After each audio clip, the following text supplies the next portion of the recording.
really killing me because it's what I like. It's my routine. I have not missed a single day in 5 years because of weather or sickness or anything, right? So not being able to do this anymore almost felt like, okay, I have to learn a new profession, a new job now. And I don't know when we can go back. I think it's still going to take a while. So the important part for me really was shifting into something else rather than just waiting around. And I never liked cold calling. I still don't like it. But I got Mojo and just at least started calling the database and started doing some cold calling. And that's kind of like, yeah, how I shifted. I think at the end of the day, it comes down to just be proactive. I believe that action creates reaction. So if you want something to happen in your life or in your business, you got to do some kind of action, and you create momentum. And that's basically what happened. So I'm having a lot on the go right now, and some even thanks to the cold calling that I did. So that's basically how you changed your mindset. You decided to tackle it from a different angle, and so you've been cold calling, which is working well for you. Yeah, cold calling and also database calling, right? And I think the first 2 weeks, like right mid-March when COVID hit, I was even hesitant calling people. I was like, I don't want to bother them, and was struggling with even that. But then at some point I realized I got to do something. I can't just sit around. So kind of swallowed that frog and realized that it's actually going really well. People didn't care that I called, so some were happy, and started doing it more and more and more. So now I'm aiming. Before, when I was door knocking, I usually did about 150, 200 doors a day, which gave me about 40 something contacts.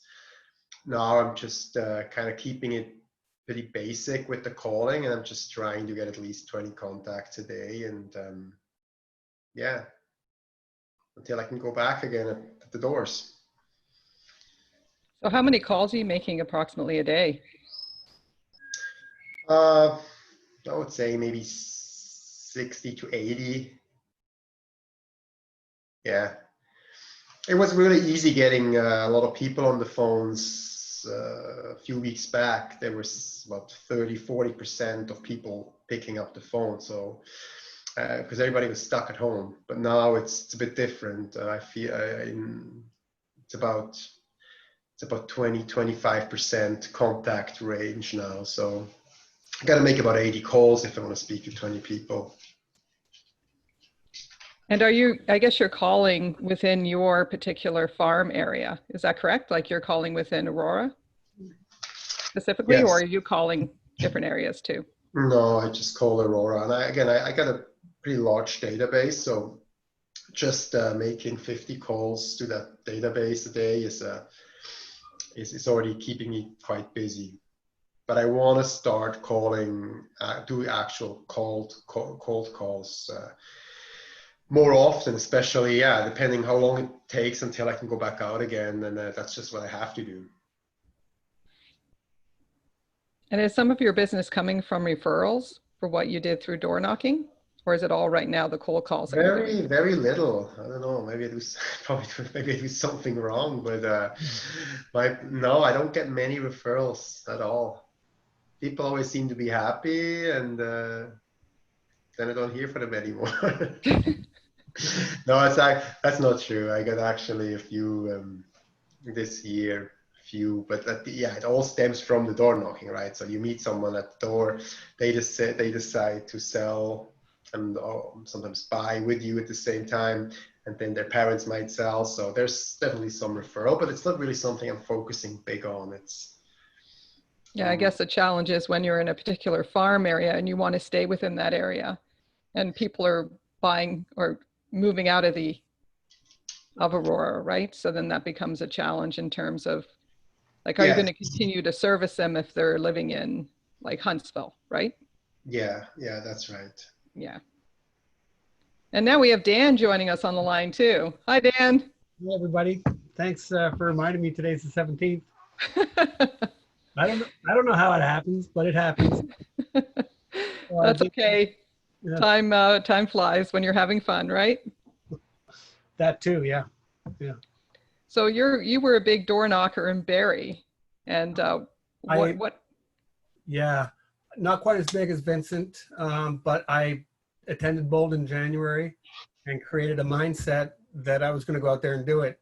So we started, my business partner, Bill Dugan, and we started to get some real good traction in January into February. I have a board behind me. It was full, and the numbers actually had to get smaller and smaller with leads and a pipeline that was being developed. It was becoming more comfortable. It was becoming a habit, and then it got turned off. So I floundered for a bit because I'm not a cold call guy either. I've had the scripts and I have no problems talking, but I just never a habit I got into was picking up the phone and doing something different. So I decided I was going to just focus on my database, and I primarily for the first 4 to 6 weeks almost, it was wellness calls. I had no problem at all calling people just to check in on them. And inevitably, they would raise the real estate angle or real estate question, and that led to some good discussion.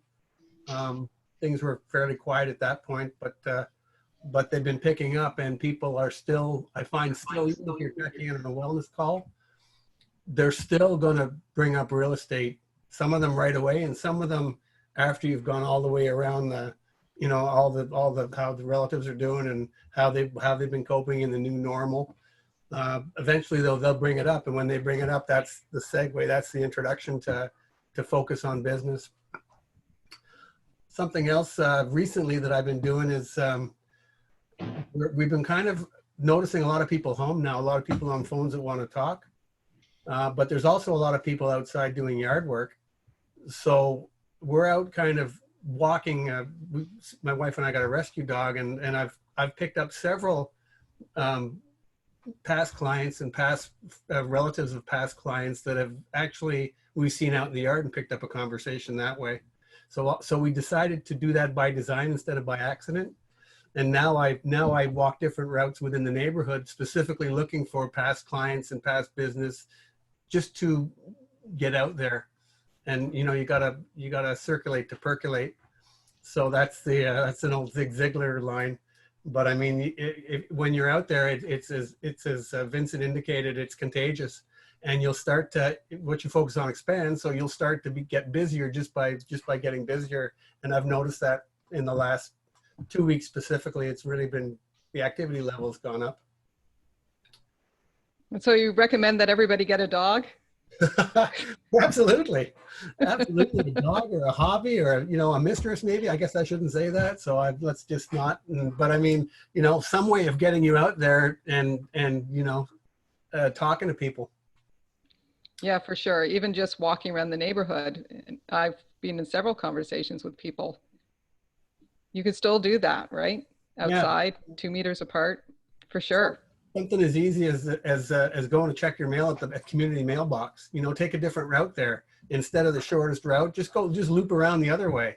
You'll see a different face. Or if you do it regularly and you mix it up, I mean, people are still they're home more often. They want to chat. They seem to have time to talk now, so it's a really good opportunity to initiate those conversations. And I mean, even if they don't hit on real estate right away, it's not a big deal. I mean, we go at different times of the day with the dog, and if we have the early morning walkers that are out there before 6, and then you've got a crowd that goes out between 8 and 10, say, in the morning, so we'll see them. And then there's another crowd, of course, an afternoon crowd. By then everyone's up and out of bed and walking around. But if you vary your times and you do it consistently, it just gets easier and easier and easier. It's scripts that have been internalized, and really that's the thing. It shouldn't feel canned, right? That a lot of that is just I think it's our own bias as well. We're fearful to phone people, and we're kind of fearful to bring up real estate because we don't want to seem pushy.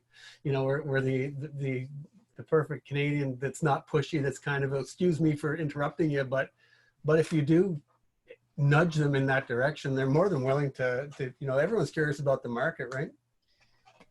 Yeah, and if you've developed that relationship running into them, you know, several times, they're Yeah. going to be more likely to ask about that as they find out Exactly. what you do. Yep. Exactly. When they see a sign going up, they connect it, right? So you can brand it, Yep. you can brand it KW, you can brand it as a team that you're on, you can brand it as your own individual realtor. But it's just a matter of repetition and top of the mind, right? It all comes down to what's your farm area. So you're working in your farm area, Vincent's cold calling in his. Yeah. Yeah, I'm trying to expand my farm. I'm picking it. You know, I'm much more familiar now with the neighborhood, and I think the U.S. If you look at a lot of the Keller Williams teams in the States, they really do farm, and they get the hair on the back of their neck to stand up if anyone else lists in their territory. You know, it's almost predatory. They'll go in and they'll say, that's my area. What are you doing in here? Whereas we don't do that, at least in Barrie specifically. Realtors signs pop up all over the place, you know, and a lot of the TREB members are listing up here now. It's I think it's about 60% of the deals done here are done by TREB members.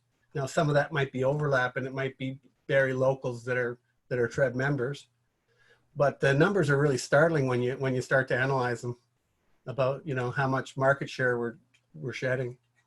Yeah, that's actually a very valid point, because I've noticed that as well. Yep. Particularly, so we have. Yeah, sorry. Oh, go ahead. Well, I was going to say, if you look, there's different pockets where you tend to see more of them, I think. But I mean, there's signs are springing up all over the southwestern part of Barrie, the north part of Barrie, with Toronto agents on them, and in Innisfil, of course, for sure, Alcona, even into Stroud. There's many realtors that are coming up to 400. Yeah, for sure. So we have a couple of comments in the chat box, questions that I'll go through. The first one is, what's the best time to call now, since some people have started work again? So maybe just to clarify whether that's during the day in terms time-wise, when is the best time to call, or in terms of, do you start right now? Maybe you can address that from both those angles. Maybe Vincent?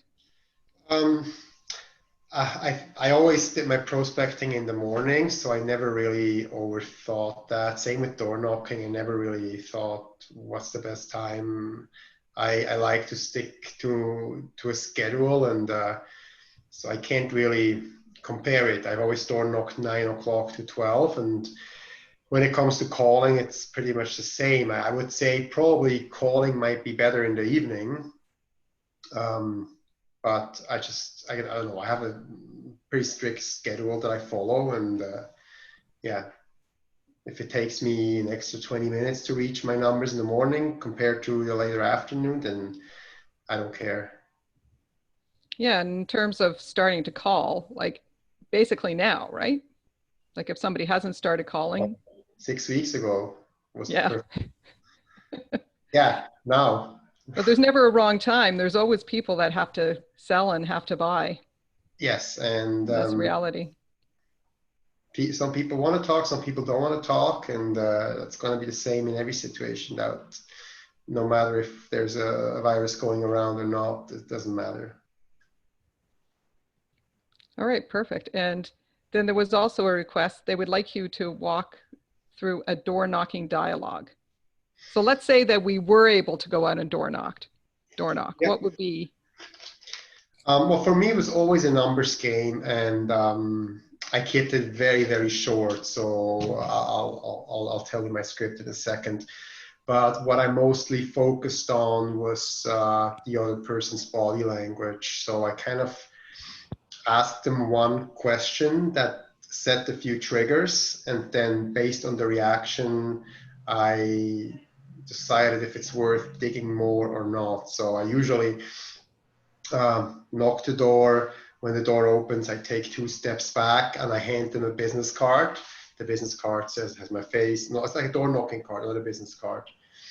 Has already identifies me as a realtor, of course, so you get a bit of a reaction there already.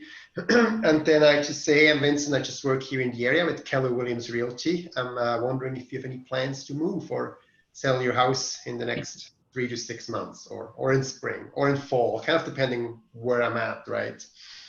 So I say I'm Vincent with Keller Williams Realty. That's the first trigger. Just wondering if you have any plans to move. I kind of like emphasize that word, or sell your house in the next, or whatever time frame it is. So I set 3 triggers, and I get a pretty strong reaction from people. They usually start shaking their head already, or kind of like look at me or look at the card a bit longer. And yeah, I've knocked, I think 100, I just counted it the other week, I think 132,000 doors or something in the past 6 years, or 5.5 years. And you just kind of like get the feeling, right? And if I feel a hesitation, if I feel there might be something, because I'm a stranger, they met me like 5 seconds ago, right? They're not just gonna tell me their whole life's plans and everything. If I feel some kind of hesitation, then I usually like kind of admire their house. I kind of look at it and say, wow, so how long have you lived here already? And then they say, oh, we just moved in a year ago. We really have no plans. Then of course it's a no. Or they say, oh, we're original owners. Oh, original owners, fantastic, congratulations. If you were to move, where would you want to go to? Or if they say, we're living here 25 years. 25 years already, wow. If you were to move, where would you want to go to? So then if I get a clear answer, let's say they say, oh, we're not planning. We're going to go out feet first, or they're going to take us out in a box, or whatever they say. I hear it like every day. Then it's a no. If I hear something like, oh, we probably would move up north. Up north, fantastic. How, like, when do you think you're going to make that move? Or they say, well, maybe we move back to the city. Then I always ask them straight out. I say, oh, great. When are you thinking of going to the city? And then, yeah, I kind of go from there. Like, I kind of take it step by step and really focus a lot on people's body language. I think it gives away a lot for us to pick up. And if I feel, if I kind of deter, if I identify that as a lead, as someone who's going to do something within a year or two, then I'm going for the close where I want to get their informations, right? And the question I ask there, and that's a very important question because I did it wrong for many years. I always said, well, what I would like to do is to add you to my list of preferred clients so I can keep in touch with you. And I got a lot of people saying, it's okay, I got your card, or no, it's okay. Because people don't want to be on a list. They don't want to be a client yet. So I just basically look them in the eye and say, amazing, would you allow me to keep in touch with you? And then I shut up. It's very hard to say no to that. And if they say, yes, sure, then I already have my pen down and I say, great, what's the best email address to keep in touch? It's harder for them to backpedal at this point where they already said, yes, it's okay for me to keep in touch. Then I take the email first. Email is what I take first. Everything else I can look up. Although with phone numbers, it's getting a bit harder. So I go ask for the email first, then I ask for the phone number. And once they're in my database, they're never going to stop hearing from me unless they've moved or die. And how have you adjusted? Simple. Yeah, it's great. And very to the point, right? Like you're being very direct so they know why you're there. They know. Yeah, because again, it is a numbers game. So I broke it down. It's if I knock 100 doors, I speak approximately to 23 to 25 people. And that should give me at least one lead. A lead is someone who's going to do something either this year or next year, or has a clear plan. If someone tells me I'm going to be retired in 2022 and I'm going to move to Nova Scotia, then I will still take that person. But I don't want to waste my time at the doors because I just got to keep going until I identify a lead, and then it comes down to capture that lead. And how have you adjusted your script from door knocking to cold calling? Like what type of script do you use when you cold call? It's a good question. I kind of did it like Dan first. What did you call it, Dan? Wellness call. Yeah, it's kind of a wellness call, checking in, how are things going. Now I'm shifting more towards kind of like the similar script. There's an agent in my office. He's doing really, really well, and he's a hardcore cold caller, and he speaks almost to 100 people a day. And his script is just, hey, it's XY, your local from your local real estate team. Just wondering if you're still planning on moving this year. That's it. So they can't remember who they told that they might be moving. And he just goes, he does so many calls, right? And once he gets a yes, then you got a yes. So I keep it, I'm not that straightforward, but I would still say, hey, I'm just checking in. I wanted to see if you guys have any plans, any real estate questions, or any plans to move or sell your home this year, next year. So I always find if you ask a direct question, you get a direct answer, and there's no need to beat around the bush. I'm sure there's people telling me they're not planning, and they might be. They just don't feel comfortable yet to tell me that, and I might lose out on them. Maybe I would get them if I would engage them in a more deeper conversation. But I treat it as a numbers game. If I can jump in here, yeah. I had the pleasure of door knocking with Vincent, and it was beautiful. He's very definitely business focused, and when he senses that there's someone just at the door to chat, you can hear his whole brainwave change, and he just goes, "Okay, bye," and he just turns. He'll be mid sentence, and I had to chuckle because it's perfect, really. There's two schools of thought. One is get as many contacts as possible, and I think Tom Mitchell followed that particularly. Just put a card there, just hit someone at the door, talk. If they're not ready, fine. I'm kind of that way. It's a shotgun approach. Just get it out there. My business partner, on the other hand, he'll spend 25 minutes at the door just chatting about everything because he's just shooting the breeze. His philosophy is he builds a relationship at the door. Yes. I try and come from contribution, and I say, look, have you got a realtor in town that you recommend? And 9 times out of 10, the person at the door can't think of a name right away, so they say no. So I just say, well, I want to be that guy. Because I haven't really farmed the same area enough times yet. It's been about 3 or 4 months, but I haven't done the repeat doors again and offer them something of value. So that's what I try and do. I say, you know what? I said, I've been in the business a long time, and now I'm in front of doors to meet people and to see how I can help them. And is there anything from a real estate perspective that you would find beneficial to receive? Whether it's markets, trends, strategies, mortgage rates, I'd be happy to, shoot you a newsletter. And you've got people calling already. Yeah. I don't think there's a right or wrong. I think both approaches work. It's whatever you prefer. My approach is more like I gotta find those diamonds in the raw while I'm door knocking, and then I make them beautiful pieces of jewelry after. So I build up a relationship and rapport and all these things once they're in my database. I'm not at the door to sell myself. I'm really just there to identify a potential lead and to capture that lead.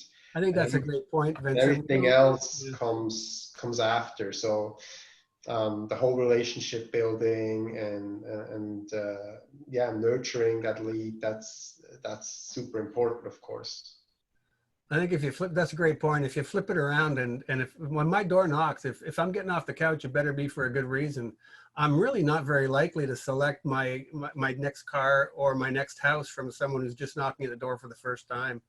So if you flip it around, that's helpful. I still find that the whole object is to get contact information from every door you knock on, whether it's a phone number or an email or something. Touch them. And it may be a flat no, which is fine too, right? Because as Vincent knows, you got to hit so many no's before you get to a yes. So I always thank the people if they're not interested. I always go, you know what? It's just like if the door's slamming, I'll say, just a minute, do you know is there anyone in the neighborhood that you know that's thinking of moving, or do you want to get rid of anyone in the neighborhood? We can maybe sell their house. And I'll always make a stab at humor or something, just so, you know, because quite frankly, if you're out there often enough, you're gonna interrupt someone doing something who answers the door reluctantly. And that happens, right? It's a function of numbers. The more doors you knock, the more chances you have of interrupting someone. And it could be you just caught someone on a bad day. So unless they specifically A, call the police and say, don't come here anymore, or B, like really tell you, like look, don't come here anymore, then you keep going, and 3 months later you might catch them on a better day. Yeah, it's amazing how humor can diffuse a situation, for sure. It's a very valid point. Maybe we can ask if there's anybody on the floor, so to speak, in our audience who is doing something different, kind of above and beyond networking in the neighborhood, reaching out to their sphere, or cold calling, and what successes they've had. Feel free to unmute yourself if you'd like to share. There must be someone.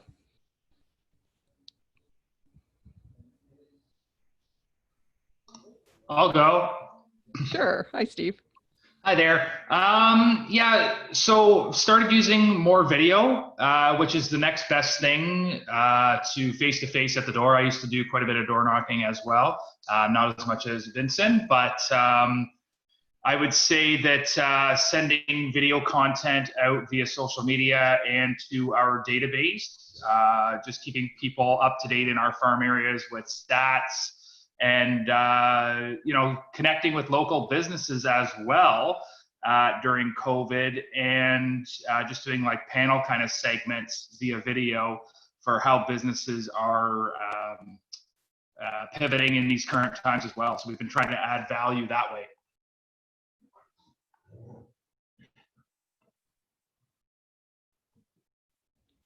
Sorry, my phone was just going off there. Yeah, that's okay. Perfect. That's awesome. I like that idea. And some people have really moved into the social media realm, developing relationships through Facebook and going that route. I know Kirby Chan is developed a whole program around that. So that's definitely creates another option as well. Anybody else who'd like to share? Or if there's anybody who has any questions for our panelists.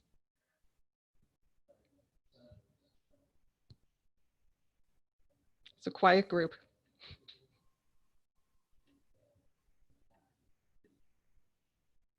And feel free to type them in the chat box if you don't want to unmute and share. So maybe just to fill the void a bit, Angelique, I'll ask Vincent, have you thought about getting back out there again, and what's going to be your trigger to get you back knocking again, Vincent? What kind of, are you looking for a particular phase of relaxation again before you start knocking? I think about it every day. I dream of it. I wake up in the morning, it's the first thing I think of. No, well, I think it's a fine line. You don't want to be, and people have, I think what I learned from this thing, there's people on both ends of the spectrum. There's people that really barely dare to breathe anymore. And some people who are like, what the heck, I don't care, like, right? So when you door knock, when you go to 200 doors a day, you're definitely running into people who are not going to appreciate that. So what's their reaction going to be? Are they going to go to Google and give you a 1-star review and say, this idiot showed up at my door unsolicited during COVID, put my family to risk, I have a high-risk kid, stuff like this, right? So you really got to think, is it worth, are you going to harm your business or is it going to help your business? So that's the concern I have. I think if when I go back, I will definitely, I don't think I will hand out cards like I used to do. It'll be more like ringing the doorbell and take a good distance and say, hey, I'm just working here in the area, and yeah, I wanted to kind of more a mellow approach rather than the straight in your face approach. Use a hockey stick to push the doorbell button now. Huh? Use a hockey stick to push the doorbell button. Yeah, I mean, maybe I could wear gloves, or I can just knock instead of push the doorbell. Yeah, I don't think I'll hand stuff out in a first phase. I would leave a flyer at homes when no one's home. It's And just interesting, you know, if someone does answer the door, you may ask them if they're comfortable receiving can I give you something, instead of just, you know, kind of handing it out there. You say you take 2 steps back or 3 steps back, and then you kind of go, hey, would you like to keep this or whatever?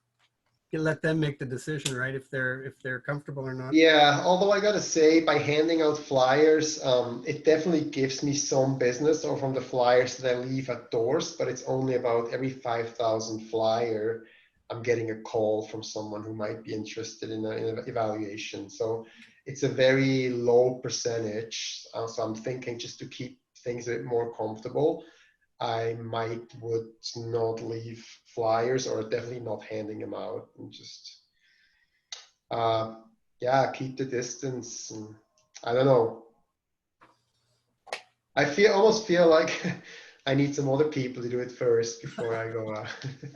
And I talked to a few people in my office that I'll door knock, and they all said, I'm just going to wait till other realtors are doing it. So here's something I've been thinking of, and I don't know if it's kind of if it's got an odor around it or not, but you know, our food bank food banks are struggling out there, and I don't know, if you're in your farm area and you're going there kind of with an indirect method, I mean, if you're in a repeat area, people are going to recognize you. They're going to know who you are. But the offshoot of generating interest or reminding people about donating to their food bank can be kind of, you know, I don't know what other people think about that. I'd be interested to hear a reaction going, oh, no, you can't do that, Dan. And you know, when I put on my broker hat, it's kind of, that's why I said it had a bit of an odor around it. But when you see people out in the yard as well, I mean, that's another opportunity on nice days anyways, where to strike up a conversation. So you're not actually door knocking, you know, they're out gardening, right? So. Yeah, just to speak to the food bank issue, I don't know what it is currently. However, for Red Day, we were only able to do donations. We couldn't actually go around and pick up for the food bank. Or we could have, but we would have had to hold on to it because they weren't accepting physical donations. Right. However, that's, you know, definitely anything that you can do to help the community is going to help you down the road. So that's something to consider for sure. And we did have a couple of more questions here. So from George, how many times do you go back to the same neighborhood in a year when you're door knocking? I'm usually at the same door 3 to 4 times a year. And I think that's a pretty good pace. I always tell people, if they're considering farming, to base the number of their farm based on being back there every 3 months. So if you can do 2,000 doors in 3 months, then that should be your farm size. Yeah, that's good. I agree 100%. And I would add that if you door knock a home once, you're wasting your time, guys. You might as well be reaching out to a previous client or a contact list. If you just hit a door once and never plan on going back for a year, 2 years, 3 years, forget about it. You're not going to be in there. You're not going to be in the top of their mind at all, I don't think. Yeah, it's like anything. It's the follow-up, right? Yeah, it's definitely, and I mean, I've changed markets. I'm in Aurora now. I was in Toronto before. So I'm in Aurora now, I think 4 years. And I think so after 3 years, there's definitely people started to recognize me. And if you think about how many people do you know, salespeople or any kind of people, that are consistently showing up at your door or are being in touch with you for 3 years or more. I can't think of anyone.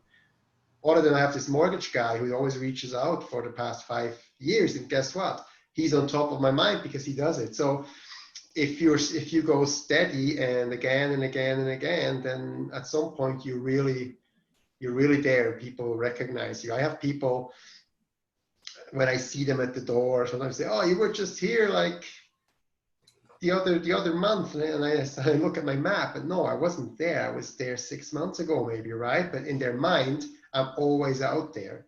I got last year, I got a listing that turned into three sales, where the person said, "Oh, we just called you because we just see you all over the town," which is not true. I don't have a single billboard or park bench. I have nothing. I don't even advertise in the newspaper. There's not a single piece of advertisement with my face or my name on circulating the town.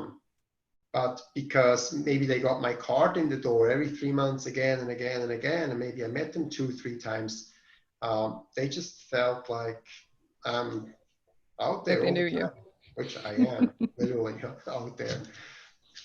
As a follow-up question to that, if they're added to your database, do you door knock after that?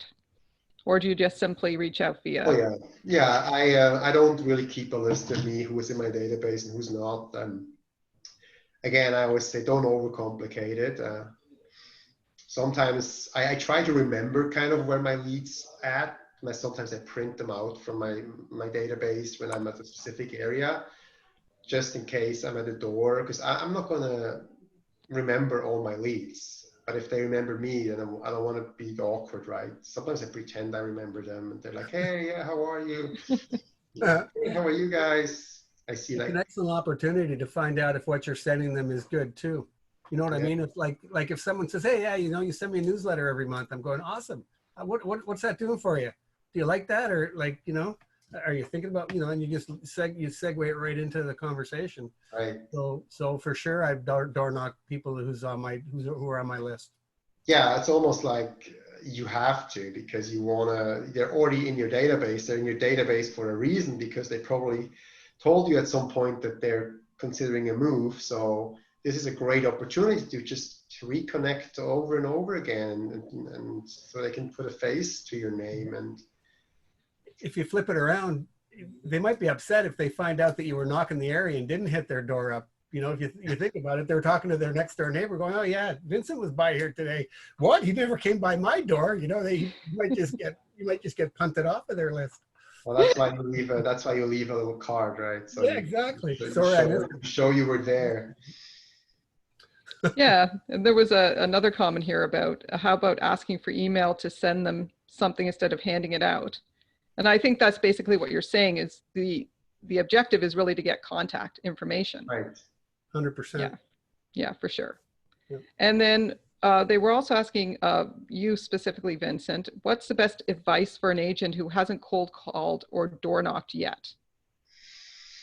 Like, what's your advice to them right now? Well, what's the reason why that person hasn't done it yet? They probably, just like me, are uncomfortable with it. So you somehow have to get comfortable, and you can only get comfortable by doing it. Like I always tell people, I immigrated here from Switzerland 5-6 years ago now, and no one has ever knocked on my door in Switzerland. It's not, you don't do it. It's the rudest thing you can do. I've lived in Switzerland for 32 years, and I had not a single person ever knocking on my or my parents' door. So the culture I come from, it's an absolute no-go. So I had to become comfortable with it. So just go out and try it. You'll realize it's way less scary than what you probably think it is. People are terrified of door knocking, but I think it's much easier than cold calling, because you're face to face. You can disarm people with a smile. People are nicer to you as well. If you knock on thousands of doors, there's always going to be a rude person, but there's rude people everywhere. And there's rude people in a supermarket parking lot. You can't avoid rude people, but that's okay. You just got to live with that. You just have to do it. Just give it a shot. Like, it's nice. Yeah. And it's healthy too. Like I walk 10 kilometers every day when I door knock. And now since I stopped, I gained about 8 pounds, and it's really good. You're out in the sun, fresh air, you walk, you get your steps in. yeah, just appreciate the fact that you can do it. Like there's a lot of people that probably, no, there are a lot of people that can't do it because they're, I don't know, they can't walk, for example. So Even just on the keep even on the cold days, it's an icebreaker, right? Like if when it was 20 below and you're out there, you get used to it first of all. But it's a bright day out, it's clean, it's crisp, and I can't remember swatting one mosquito the whole month of February. I honestly right. can't. So you joke about it, right? Like so, if it's cold, you can give the car warm up a bit or whatever. But it's Yeah, I prefer the cold because I can dress up, and I think my coldest day was -38. But if it gets really hot, that's when I suffer because I'm just like, I sweat like a pig. I'm so disgusting. But I still go because if I don't go, I get zero results. If I go and I look like I've been drenched in water, then I might get zero results too, but I might maybe get one lead. So. And the weather's nice right now. So if you've never door knocked before and you're not sure how you feel about it, go out and talk to some of your neighbors, get to know them. Use them as your guinea pigs. Yeah. People while they're working outside, right? So as Dan was saying, he goes, he walks around, people are out, he starts up a conversation. Yeah, in order to overcome that fear, there's no training, there's nothing. You just give it a shot. If you hate it, if you don't like it, then well, that's the beauty about real estate. There's so many ways to get business, right? There's people that are fantastic at open houses. I'm the worst person at open houses. I think I've done one deal in all my life because of an open house. It's not my thing, and there's people that are great at it. So you focus on that. Focus what you're good at and what you enjoy. And if you want to go into door knocking or cold calling, give it a shot and see how it goes. It's not scary. But. And I guess the reality right now is you have to find something that works for you right now. Yes, and again, yeah. I can't door knock, so I did the next best thing for me, which was cold calling. And I'm not really enjoying it that much, but just going to do this for now until I can go back out again. Yep. In terms of door knocking, you'll know you're in your comfort zone when you walk by someone and you feel bad if you pass them without talking to them, or like I just went by someone who was there. I want to go and talk to them and work scripts on them, or I want to try and engage them and just have a conversation, regardless of where you're heading in the first place. I think that happened to me one time. You're just walking along and you just don't want to pass anybody because they may be that next, the next connection that you make that kind of works and you do business with them. Right. Yeah, for sure. So I think we'll finish up with a few questions here. So there was a question here, how do you work your farm area? You said that you were looking at your map and know exactly when you were there. Like, what do you use to figure out, for your farm area?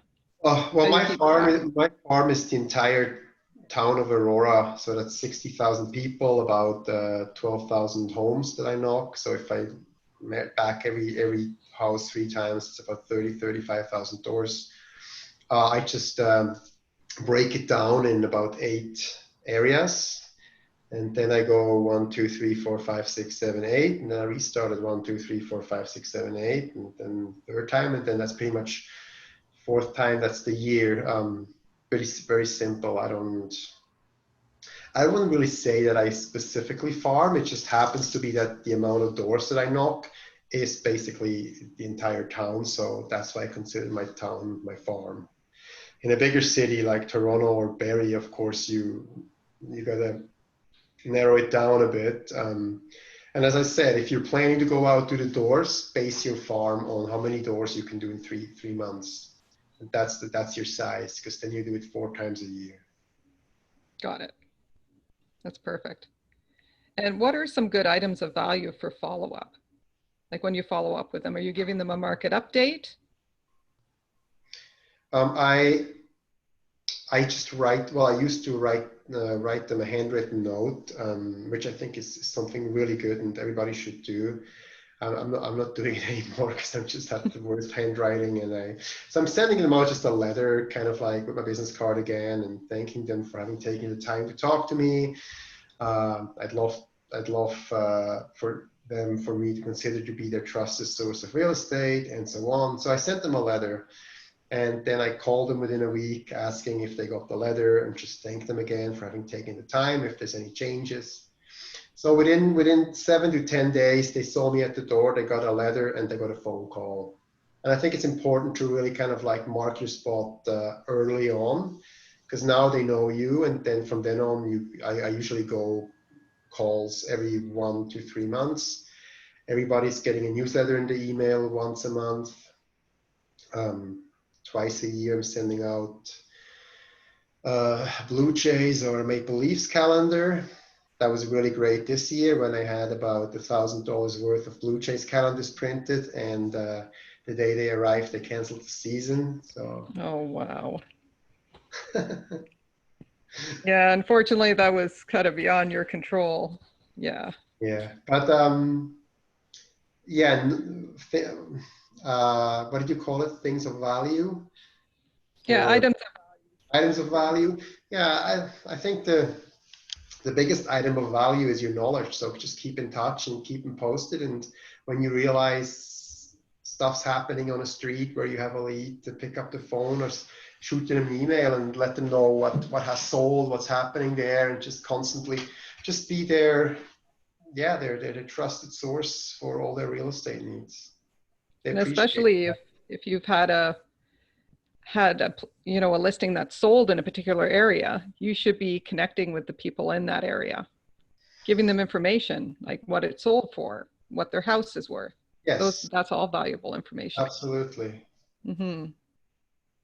And another question here, and I don't think we really determined when it would be acceptable to start door knocking again. I think that's, yeah. Maybe broker of record question to answer that one. Yeah. The other people around, and I like Vincent's idea of watching someone else get smacked upside the head for doing something wrong before we step in and do it.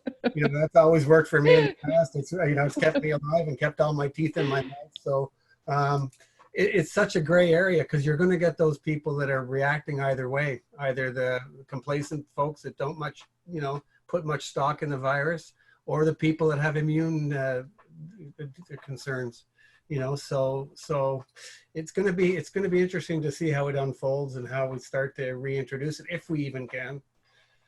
You know? I don't think there's going to be a consensus on that, because some people are probably fine if I knock their door 2 months ago already, and some people will not be fine with that or appreciate it even 6 months from now. So I think it's kind of like you got to gauge when's the point where you probably, when you don't get much, when people are, the majority of the people, when are 80-90% of the people okay with that again? I think that's when it's a good time to go to do it. And yeah, once restaurants are open and all these things, and we're back at playgrounds and stuff like that, then I think that's kind of the point where people are probably going to be all right if you knock their door and you keep your distance, you're not right in their face, and just ask them a simple question. Yeah. I think another thing to be conscious of is that as people start to go back to work, their free time is going to be shrinking. So your windows of when you can actually, you know, catch them not doing anything or catch them just being receptive are going to narrow, you know, whether they're shift workers or whether they're 9-to-5 workers.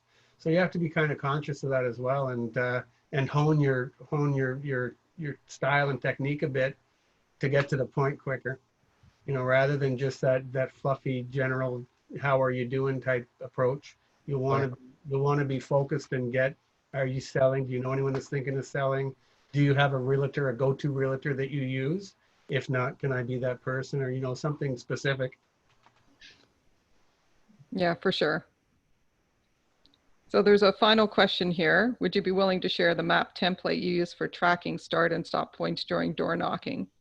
I think you basically just talked about the fact that for you, Vincent, it's more like you have a map, but it's not really a template, correct? No, it's an actual copy of a map. It's a printed Yeah. out map.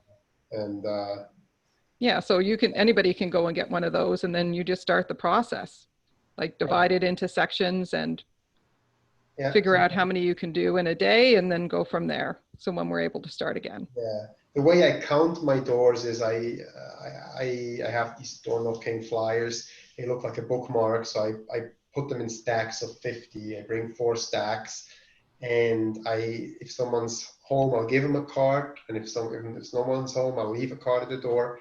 So at the end of a day, I know exactly how many cards are gone, how many doors I've knocked, and then every person I speak to, I just mark a little strike note and on the wrapping paper of where my cards are in, and I count that at the end. I count doors, leads, contacts. Perfect. Yeah.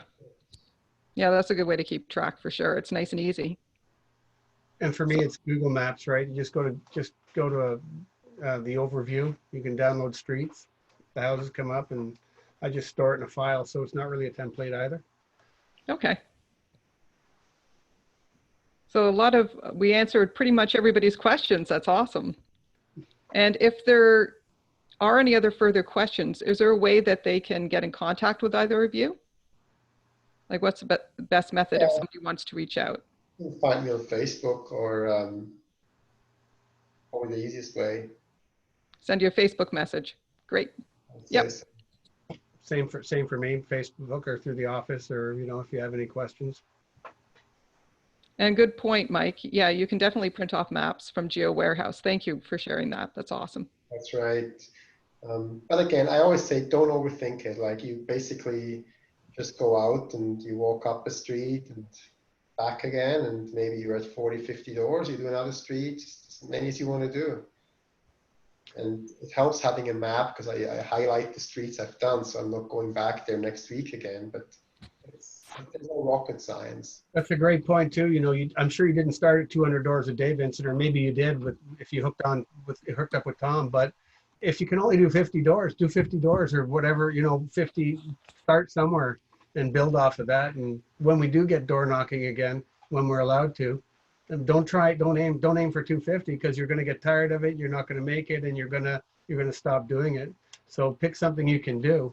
Well, even if it's only, say, I'm going to go out for an hour, I'm going to go out for an hour Monday to Thursday or Monday to Friday, and be consistent. That's right. Creating the habit is more important than your actual numbers. So if your habit is twice a week, 200 doors total, and you do this over time, that's more important than all of a sudden go out and try to do 500 every week and then stop after a month and a half. Then you've wasted your time.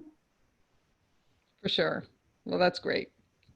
All right, we got to wrap it up. We got other sessions happening in like 30 seconds. All right. So we're going to move on, but I really appreciate you coming on. Thanks, Vincent and Dan. That was awesome. Thanks for sharing your knowledge. Bye. Good to see you, Dan.